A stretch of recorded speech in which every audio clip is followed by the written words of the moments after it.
నమస్తే, నేను doctor Harish Teneti and మనము వీడియోస్లో మాట్లాడుకుంటూ కొన్ని యూస్ఫుల్ టిప్స్ తెలుసుకుంటూ ఉన్నాము. ఆ యూస్ఫుల్ టిప్స్లో ఇది చాలా చాలా ఇంపార్టెంట్. అండ్ మీ లైఫ్లో మీరు ఏదైనా సాధించాలి, తెచ్చుకోవాలి, గొప్పగా మారాలి అనుకుంటే ఇది చాలా ఉపయోగపడుతుంది. సో కేర్ఫుల్గా వినండి. ఇది ద 4 బ్లాక్ ప్రిన్సిపల్ అంటాం. ఈ 4 బ్లాక్లో ఫస్ట్ బ్లాక్ హార్ట్, మన గుండె. సెకండ్ బ్లాక్ మన బ్రెయిన్, మన ఆలోచన శక్తి or brain or mind. Okay, first heart, తర్వాత మైండ్, తర్వాత లెగ్స్, తర్వాత ఆర్మ్స్, హ్యాండ్స్. ఓకే, ఈ 4 చాలా చాలా ముఖ్యమైన అంశాలు. మీరు ఏదైనా సాధించాలి, ఒక గోల్ పెట్టుకుంటే ఈ 4 చేస్తున్నానా లేదా చూసుకోండి. 4 బ్లాక్ ప్రిన్సిపల్. ఈ 4 బ్లాక్లో ఫస్ట్ వచ్చేసి heart, brain, legs, hands. Okay, order ఎటైనా మార్చుకోవచ్చు. ఇది ఫస్టా అది ఫస్టా కాదు పాయింట్. ఇక్కడ ఆర్డర్ ఎట్లాగైనా మార్చుకోవచ్చు. ఫస్ట్ వచ్చేసి యువర్ హార్ట్. నీ జీవితంలో ఏది మారాలన్నా సరే నీ హార్ట్లో బిహేవియర్ చేంజ్ అవ్వడం రావాలి. ఓకే, నీ మైండ్లో ఇంటెన్షన్ మారాలి, నీ హార్ట్లో బిహేవియర్ మారాలి. ఈ రెండూ మారినప్పుడు ఖచ్చితంగా నీ లోపల చేంజ్ రావడం స్టార్ట్ అవుతుంది. గెలుపు దగ్గరికి రావడం మొదలవుతుంది. ఏదైనా సక్సెస్ సాధించాలి అంటే హార్ట్ లోపల ఫస్ట్ ఏమేమి బిహేవియర్స్ ఆ గెలుపు కోసం ఆపుతున్నాయి అని తెలుసుకోవాలి. అంటే ఫర్ ఎగ్జాంపుల్, ఒక అమ్మాయిని ప్రేమించడం మొదలుపెట్టావు. ఓకే, నువ్వు డిగ్రీ జాయిన్ అయ్యావు, నీకేదో మంచి కెరియరు, జాబ్, లైఫ్ ఇట్లా ఆలోచిస్తున్నాము. కానీ నువ్వు ఎవరో అమ్మాయిని ప్రేమించడం మొదలుపెట్టావు అండ్ వదలలేకపోతున్నావు. దేనికో అడిక్ట్ అయ్యావు. సిగరెట్కో, పాన్కో, లేకపోతే ఫ్రెండ్స్తో ముచ్చట్లకో, కంప్యూటర్కో, ఫోన్కో, దేనికో అడిక్ట్ అయ్యావు. నీ ఇంటెన్షన్ ఏంటి? మంచి జాబ్ తెచ్చుకోవాలి అని ఇంటెన్షన్. కానీ నీ బిహేవియర్ ఏంటి? ఊరికే ఫోన్ చూస్తున్నావు, ఊరికే పేపర్లు చదువుతున్నావు, టైం వేస్ట్ చేస్తున్నావు, ఫ్రెండ్స్తో ముచ్చట్లు పెడుతున్నావు. ఇట్లా ఏదైనా ఉంది అంటే నీ ఇంటెన్షన్కి నీ బిహేవియర్కి ఎక్కడో మ్యాచ్ అవ్వట్లేదు, ఫెయిల్ అయిపోతావు. ఫెయిల్ అంటే మార్కుల్లో ఫెయిల్ కాదు, జీవితంలో ఆ ఓరియంటేషనే మిస్ అయిపోతావు. సో అందుకని ఫస్ట్ థింగ్ నీ హార్ట్లో బిహేవియర్స్ ఏమేమి అడ్డుపడుతున్నాయి నా గోల్కి అనేది ఇంపార్టెంట్గా రాసుకోవాలి. ఒక బోర్డు పెట్టుకుని నా గోల్ ఏంటి, నేను డిగ్రీలో మంచిగా తెచ్చుకుని ఇక్కడి నుంచి ఒక ప్రాజెక్ట్ పట్టాలి అని అనుకున్నాను అనుకో, ఆర్ నేను బిజినెస్ పెట్టి సక్సెస్ అవ్వాలి. దానికి అడ్డుపడే బిహేవియర్స్ నా లోపల ఏమున్నాయి? నేను ఒక క్రికెటర్ అవ్వాలి, నాలో అడ్డుపడేది ఏంటి? అట్లా కూర్చుని ఉండడం, బాల్ వస్తున్నా మూవ్ అవ్వకపోవడం ఉంటే నేను బ్యాడ్ బిహేవియర్లో ఉన్నట్టు. సో అందుకని బిహేవియర్లో ఏం మార్పు తీసుకురావచ్చు, ఇది చాలా చాలా ఇంపార్టెంట్. బిహేవియర్లో మార్పులు రావాలంటే first and foremost thing neck back స్ట్రైట్గా ఉంచడం నేర్చుకోవాలి. స్ట్రైట్గా ఉండాలి. ఓకే, నెక్ బ్యాక్ స్ట్రైట్గా ఉన్నవాడు ఓరియంటేషన్ సరిగ్గా ఉంటుంది, నెంబర్ 1.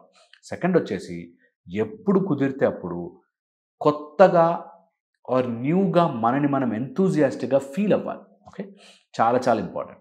సెకండ్ వచ్చేసి బ్రెయిన్. మన బ్రెయిన్ ఏ ఇంటెన్షన్తో పనిచేస్తుంది అన్నది ఎప్పటికప్పుడు అసెస్ చేసుకుంటూ ఉంటుంది మన మైండ్. ఒకవేళ నేను డాక్టర్ కావాలి అనుకున్నాను, కానీ ఎందుకు డాక్టర్ అవ్వాలనుకుంటున్నాను? డబ్బులు సంపాదించాలి బాస్, బాగా డబ్బులు సంపాదించాలి అని అనుకున్నాను అనుకో, నేను ఐఎమ్ ఏ బ్యాడ్ డాక్టర్. నాకు డిగ్రీ రావచ్చు, పేపర్ రావచ్చు, ఆ కాగితం రావచ్చు, కానీ ఐఎమ్ ఏ బ్యాడ్ డాక్టర్ కదా. నా ఇంటెన్షన్, నా బిహేవియర్ ఇవి మ్యాచింగ్లో ఉండాలి. నా ఇంటెన్షన్ ఏమో డబ్బులు సంపాదించాలని, నేనేమో ఇక్కడ డాక్టర్ చదువులు చదువుతున్నాను అనుకో, మ్యాచ్ కాదు. ఓకే, సో అది వెరీ వెరీ ఇంపార్టెంట్. మన ఇంటెన్షన్ మన మైండ్లో ఏముంది? నేను డాక్టర్ అవ్వాలి ఈజ్ అ గుడ్ ఇంటెన్షన్. నేను డబ్బులు బాగా సంపాదించడం కోసం డాక్టర్ అవ్వాలి is a very bad intention. Okay, so ఇది చాలా క్లారిటీగా మైండ్లో పెట్టుకోండి. దీంతోపాటు మీ కాళ్ళు, మీ చేతులు, ఓకే, లెగ్స్ అనేవి మీరు ఏదైతే గోల్ ఉందో అటువైపుగా అడుగులు వేస్తున్నారా లేదా అని గుర్తించడం. నాకు 4 years బ్యాక్ ఒక గోల్ ఉండింది సార్, నేను సినిమా డైరెక్టర్ అవుదాం అనుకున్నాను అని చెప్పి ఇంకా అక్కడే ఉన్నాడు ఆ మనిషి. ఎక్కడికి వెళ్ళట్లేదు, ఎవరిని కలవట్లేదు. కలిసిన వాళ్ళు రిజెక్ట్ చేయగానే ఇంకా డిసప్పాయింట్ అయిపోయి, డల్ అయిపోయి, ఇంకెందుకు నా జీవితము, నాకెవ్వడు ఛాన్స్ ఇవ్వడు అని నిస్పృహలోకి వెళ్తున్నాడు. నేనంటాను, నువ్వు సినిమాకి డైరెక్టర్ అవుదాము లేకపోతే కథ రాద్దాము అనుకున్నావు. రోజుకొక కథ ఎవడో ఒకటి చెప్పాలి. అది వస్తుందా రాదా, వాడు ఒప్పుకుంటాడా ఒప్పుకోడా, నీకు నచ్చిందా నచ్చలేదా, దీంతో సంబంధమే ఉండదు. నీ అడుగులు నీ గోల్ వైపుగా రోజు వెళ్ళాల్సిందే. అక్కడ ఫెయిల్ అయిపో, అక్కడ పడిపో, అక్కడ తిట్టించుకో, అక్కడ వాడిని బాలే సినిమా అనని అయినా వెళుతూనే ఉండాలి. నీ కాళ్ళు అటువైపుకి ప్రయాణము చేస్తూనే ఉండాలి. ఇది చాలా చాలా ఇంపార్టెంట్. నీ చేతులు ఆపర్చునిటీని పట్టుకోగలగాలి. ఒక ఆయనకి ఇలాగే సినిమాలో చెయ్యాలనుంది అని వచ్చాడు మా దగ్గర. కౌన్సిలింగ్కి వస్తారు కదా, వచ్చాడు. కౌన్సిలింగ్కి వచ్చి సినిమాలో నాకు ఆపర్చునిటీ రావాలి సార్, సినిమాలో చేయాలనుంది, నేను ఇట్లా రాసా అట్లా రాసా. ఆయనకి సినిమాలో ఆపర్చునిటీ రాకముందు ఏదో ఇట్లా యూట్యూబ్లో వీళ్ళు ఉంటారు కదా, అలాంటి షార్ట్ ఫిల్మ్స్కి ఛాన్స్ వచ్చింది. కానీ రాయడంట. ఎందుకు? సినిమాలకే ఛాన్స్ కావాలి కాబట్టి సినిమాలకే రాస్తాను, ఇలా చిన్న చిన్న వాటికి రాయను అని తిరుగుతున్నాడు. సో పాయింట్ ఏంటంటే, ఆపర్చునిటీ వచ్చినప్పుడు పట్టుకోవాలి, గ్రాబ్ చేసుకోవాలి. అది చిన్నదా పెద్దదా కాదు, నీ కలం పదనవుతూ ఉంటుంది, నీ పనితనం మెరుగవుతూ ఉంటుంది. చేస్తూపు నేర్చుకుంటూ పో. సో నీ హ్యాండ్స్ ఆపర్చునిటీని పట్టుకునేలా ఉండాలి. ఆపర్చునిటీ వస్తే ఎస్ నేను రెడీ ఉన్నాను అని గ్రాస్ప్ చేసేలా ఉండాలి. చాలామంది ఉన్నారు అలా. జాబు అంటే దూరం అయిపోద్ది సార్, జాబు ఎంబీఏ చేశాను కానీ బెంగళూరు అంటే అబ్బా కష్టం సార్, ఇల్లు వదిలి వెళ్ళలేను సార్. అంటే నీకు డిగ్రీ వచ్చేసేసి నీ ఇంటి పక్కనే ఒక పెద్ద బిల్డింగ్ కట్టి అందులో ఆఫీస్ పెట్టి నీకు ఉద్యోగం ఇవ్వాలా? ఎవడిస్తాడు? ఇవ్వడు కదా. సో ఎక్కడ ఆపర్చునిటీ ఉంటే అక్కడికి నడిచి వెళ్ళాలి.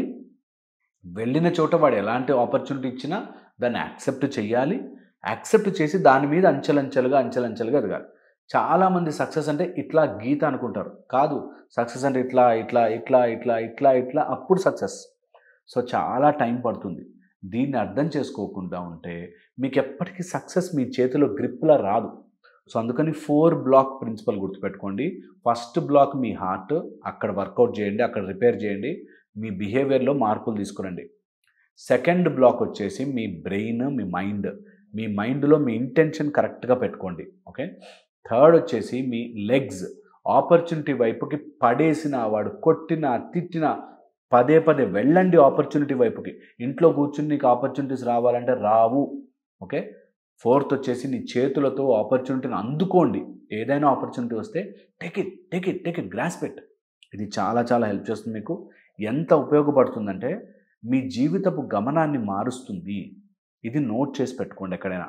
సో ఈరోజు మీరు ఒక పేపర్ గోడకు అంటించి నా గోల్ ఏంటి, నేను హార్ట్ని ఎట్లా వాడా, బ్రెయిన్ ఎట్లా వాడా, నా లెగ్స్ ఎట్లా వాడా, నా ఆర్మ్స్ ఎట్లా వాడా, ఎక్కడైనా ఆపర్చునిటీ కోసం ట్రై చేశానా, అసలు వెళ్ళానా ఏదైనా ఆపర్చునిటీకి, లేదా వెళ్ళలేదా, అంటే వాళ్ళు రిప్లై ఇస్తే బాగుండు అని వెయిట్ చేస్తున్నానా, వాళ్ళు రిప్లై ఇచ్చేలాగా నేను 1కి 10 కంపెనీల్లో అప్లై చేస్తున్నానా, ఇట్లాగా మీరు అడుగు ముందుకు వేస్తే తెలియకుండానే వస్తుంది. అండ్ అన్నిటికంటే పెద్ద కిక్, అన్నిటికంటే పెద్ద మజా సక్సెస్.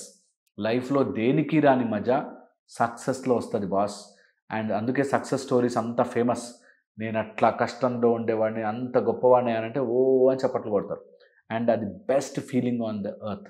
సో మీకు ఎప్పుడైనా కుదిరితే, మీరు ఎప్పుడైనా ప్రాబ్లంలో ఉంటే, దట్స్ ద ఆపర్చునిటీ. ఈ ప్రాబ్లం నుంచి దాటి నేను బయటకు వచ్చాను, చూసావా ఎంత గొప్పవాడినో అని మీరు చెప్పుకోవడానికైనా మీకు ఉంటుంది. కాబట్టి కష్టం వచ్చినప్పుడు బాధపడద్దు. Take it as an opportunity. ఈ కష్టం ద్వారా నేను దీన్ని దాటి బయటకు వస్తే రేపు పొద్దున నేను ఎట్లాంటి కష్టాలు దాటి వచ్చినా తెలుసా అని గొప్పగా చెప్పుకోవడానికి ఉంటుంది. So use it as an opportunity. సరేనా? నేను చెప్పింది ఆలోచిస్తారని. మళ్ళీ ఇంకో వీడియోలో కలుస్తాను. Thank you so much.